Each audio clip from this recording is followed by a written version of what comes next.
Everyone, Coach Sullivan here again with MGS Coaching Football. My background is my 38th year coaching football, and I'd like to thank my subscribers and those who haven't yet. I was a defensive coordinator this year, but over that span, I've been an offensive coordinator, special teams coordinator, a longtime head coach, and all of this at both the collegiate and high school levels. Today, in this presentation, what I'd really like to talk to you about is one of our field boundary blitz concepts that we call Falcon or Blackbird. It's our dog family blitz. Okay, and today we're going to show it to you versus two wide receivers, and it's going to be versus both 10 and 11 personnel. We can execute this against all personnel groupings, but just so you can see the versatility, I'm going to show it to you up top versus 10, at the bottom versus 11. Okay? So this is out of our base concept as well as the ball in the hash only, which I'm going to get to. But non-subscribers are going to have to push that button to learn about the base concept. All I'll tell you is, and it's important, but always have two high safeties and minimum box numbers. So versus two wide receivers, our rule of thumb as to how we determine which defender is available to blitz, meaning he can add one to the box, and then who's available to cover that up determines who's going to blitz every time there's two wide receivers. Okay?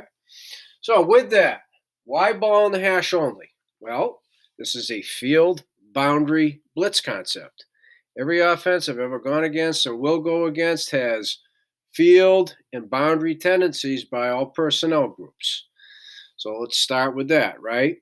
The hash is as definitive a landmark as you can get. My spotter says before everything to start each play sequence: near hash, far hash, near upright, far upright, middle field, middle. So I know where the ball is. If I don't know already, he's got to say it. It's part of the routine. So I hear near hash, far hash, I can implement one of the calls. Okay, just tell the players we're going from field. We're coming from the boundary, and then which blitz. So that's a part of it. But that's why ball in the hash only. Okay, again, every offense, field tendencies, boundary tendencies by formation group, and that's on us as coaches to determine what those are. So Falcon number 2 is a dog blitz from the field. Right? Begins with an F because field begins with an F. And consequently, when it's two wide receivers, it's going to be the outside linebacker. And so we got two scenarios where it's a different outside linebacker, so you get their code name and how it works, okay? The dog, the outside linebacker executing the D crash, okay? The technique, he's got force versus run, cage versus pass. So he's got contain versus run and pass. He plays for the boot on play away. He's the boot defender. And he also has one scenario where he peers with the flare running back to him. Okay? And so what will be built in up top, I'll give you most of the technical details, excuse me, is what is his aiming point so he's in a position to accomplish force, cage, right, boot, and peel in that one scenario. So that'll be part of it. In addition, so number 4 here, C-scrape. That's the first inside linebacker on the call side who's going to read offensive tackle and go butt side. All right, so again, we'll bring that to life for you. And then number 5, the basic premise for a straight dog is we have 4 off of one side, the call side. Okay, so I'll show you how that works. It's very, very simple.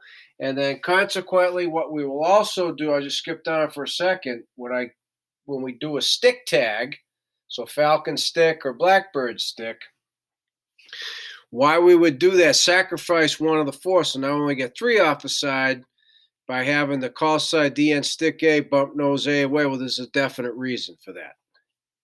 Hence situation. So then Blackbird is the dog blitz from the boundary, right? Boundary begins with a B, Blackbird begins with B. Again, 2 wide receivers, it's going to be the outside linebacker. It's beautiful. Okay? So then we skip down to number 8. This is a pass situation blitz. Okay, predominantly pass situation. So therefore, the Agap defenders, that can vary, they play for draw middle screen. The B and C gap defenders, again, can vary, play for, and this is all to the call side, for what we call running back sift, which means flat and or screen. And two other means by which to try and beat the blitz. Okay? So with that, I'm now going to bring all of this to life over here. So up top, balls on the left hash, we're going to be working on Falcons coming from the field. Bottom, same left hash, we're going to be working on Blackbird, coming from the boundary. Okay, so again, the technical details I'll give you up here, and then we'll just rep through the same blitz, but now coming from the boundary on the bottom. Okay, so from this point forward, red for your head. Okay, so the way this works, right? Again, I get my spotter says near hash, near hash, near hash.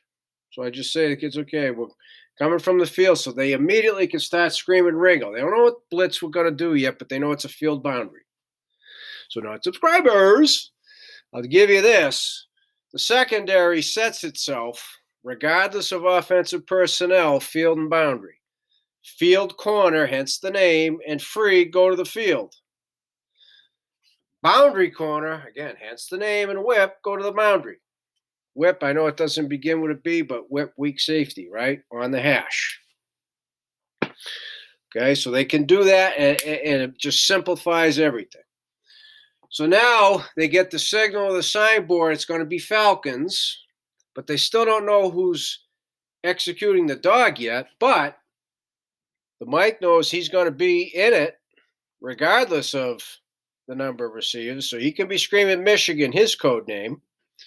Let's just say it's regular tempo. So whether they huddle or no huddle, when it's no huddle regular tempo, they all look to the sideline, then get lined up. Once, what the offense tell us. Once we see they got two wide receivers to the field, now we can hear Reno. He's telling everybody Rover's code name is Reno, that he's the dog. Michigan, he's the C scrape. Now that we know it's two wide receivers, the safeties are screaming trio. I know it was already there. I'm just saving myself some time, okay? They're going to scream trio. Because outside linebacker, it's going to be trio, which then triggers Roger. So the safeties are spinning in the direction of the blitz, which is Ringo. Okay? So this is infinitely easier as far as the technical aspects of it, because outside linebackers, they don't hedge, they don't creep, they don't do anything. They blitz from where they are in the snap of the football. Okay? C-scrape never does anything until the ball's snapped. So this is pretty straightforward. So let me just give you then the landmark in the backfield, the aiming point. It's the deepest tip in the backfield. So to accomplish force on run, cage on pass, play the boot, and the peel, it's the deepest tip, and that can vary, obviously. Right now it's pistol, so deepest tip is the running back behind the quarterback. On the snap of the football. So, non-subscribers, if you push that button, you get all the dog families and the techniques. You can see what the footwork is for the get-off. On the snap of the football, Rover, in this case, is blitzing the near hip of the running back, okay, because he's the dog. So there's number one off the side. So I'm now going to go through this one scenario. So, right, we're accomplishing all of this right now. That one scenario, he will peel when the running back flares to him. So I'll do that in red. So that could be a speed option as well, right? They're just going to try to pick up some yards and punt the football. That flares the flare. Okay? That is that one scenario where he's going to peel off with it. You know, we see that. Quarterback gets the ball. The running back's running a flare. He reads it's the blitz, tries to dump it off and beat the blitz with the flare. Well, that's how we beat that, with the peel off. Okay, so that is the one scenario. So let's just keep them right here for now. So now let's get to the C scrape, right? First inside linebacker, it's Michigan, Michigan, Michigan. Well, the C gap begins on the outside edge of the tackle. Again, non-subscribers, you have access to all of this, right? Go family. On the snap of the football, no read. He scrapes to that outside edge of the tackle. But then what he does do, right, he reads that offensive tackle and goes butt side. So frequently, that's what we see. The tackle, Slater setting maybe, or maybe even working outside, but he's blocking outside. So now the C scrape is in the B gap, butt side. I'll give you a different scenario down here so you can see the other thing. It's one or the other, right? It's inside or outside, butt side of the tackle. Tackle's here. We want you there. Boom, done. But there's number 2. So to accomplish 3 and 4, 4 off the side, defensive end call side, slants B, nose slants A to the call. There's 3 and 4, 4 off the side, right? There it is, boom, done. So before I go any further, let me talk to you about the safeties, non-subscribers. All I'm going to tell you, right, is you see all the hots. Those defenders, it's zone blitz coverage, but non-subscribers push that button. They're reading surface first for run a pass, If it's pass, then they get hot to the receiver. Otherwise, that gives us better run support. Okay, even if it were a draw and the offensive line doesn't really sell the pass all that well. Excuse me. So now on the snap of the football, the safety spins. They wait until the ball snapped because he's not moving till the ball snapped. Screw down. As he's screwing, he's reading surface because he's a hot defender. He, middle third on the snap, is rotating middle. Again, reading surface. Everything stays the same, but there's the safety spin in the direction of the blitz. All right? So the other thing I wanted to go over right now, down here, before I do the stick tag, the Agap defenders, right? Well, nose is always an Agap defender, so nose is playing draw middle screen. In the scenario where I'll say the running back goes away from him, it's draw first, Q second. So he is the second A-gap defender playing draw. All right? If it's not draw, sorry, I'm doing it in red, and he's in protection, then he moves to the middle and mirrors the quarterback. That's what's meant by Q. So this is built into our system. It's not complicated. Again, non-subscribers, if you push the button. But the offensive scheme tells our guys what they need to do. Rather than just commit them to something that's unnecessary, like spot drop or whatever it might be. Okay, if the back comes to him, this is the easiest one. The back comes to him in any way, shape, or form, he's got running back too, right? That's easy. Boom, done. And he is still reading surface first, reacting if it's run. But assuming that it's pass, right? Running back comes to him in any way, shape, or form, he's got him. That's it. Done. But otherwise, back goes away, plays draw first, and then if it's not, he's an extra guy available to spy the quarterback. It's beautiful. I'm not a believer in wasting guys, committing them to something that they're just kind of out there and, right, that wouldn't it have been better if they were spying the quarterback? Well, that's built into our system. Okay, so again, non-subscribers, you're going to have to push that button. But that, in a nutshell, is how we execute Falcons or dog from the field versus 2 wide receivers. All right, so now down here, I'm just going to go through the whole process, right? I've near hash, let the kids know it's coming from the boundary. They can scream lucky. They're already set, remember, right? We went over that. Now they know it's Blackbird, either by signal or signboard. The offense tells us there's 2 wide receivers. So in this case, it's Liz, fib, formation into boundary. Again, non-subscribers up here with 10, right? Why was it rip? I'll give you a hint. Field.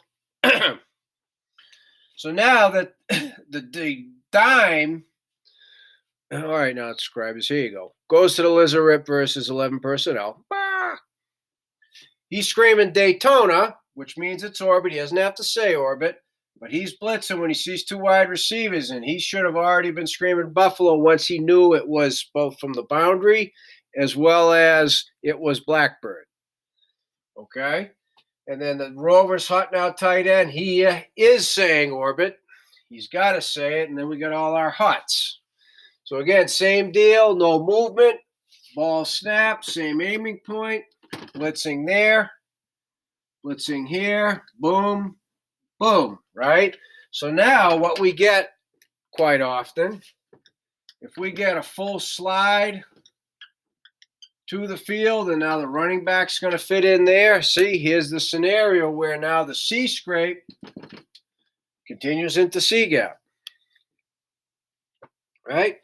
Everything stays the same. Running back comes to him, he's got him. Otherwise, draw to quarterback. Ball snapped. Screws down, reading surface to 2, rotates middle. Boom, done. So the thing what I'm going to do down here with you, since it's not nearly as messy, is I'll go over the stick tag, which is exactly the same if it were Falcons. Okay?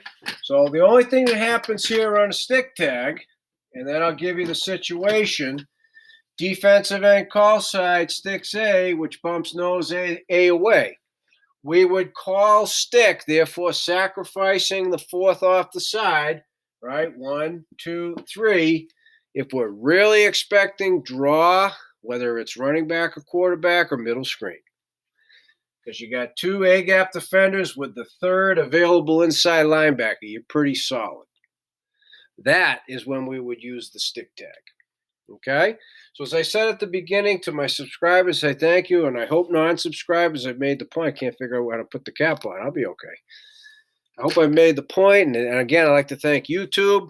But to everybody, if you have questions, please reach out to me, Coach MJ Sullivan at gmail.com. Thanks to my lovely wife. She's trying to make my presentations here a little bit more professional. But when this is happening, meaning people are reaching out to me, where we're doing Zoom or Google Meets, I'm learning a lot. I hope the people on the other side of the screen are learning a lot, but that's what this is supposed to be all about. So let's get together and talk some football.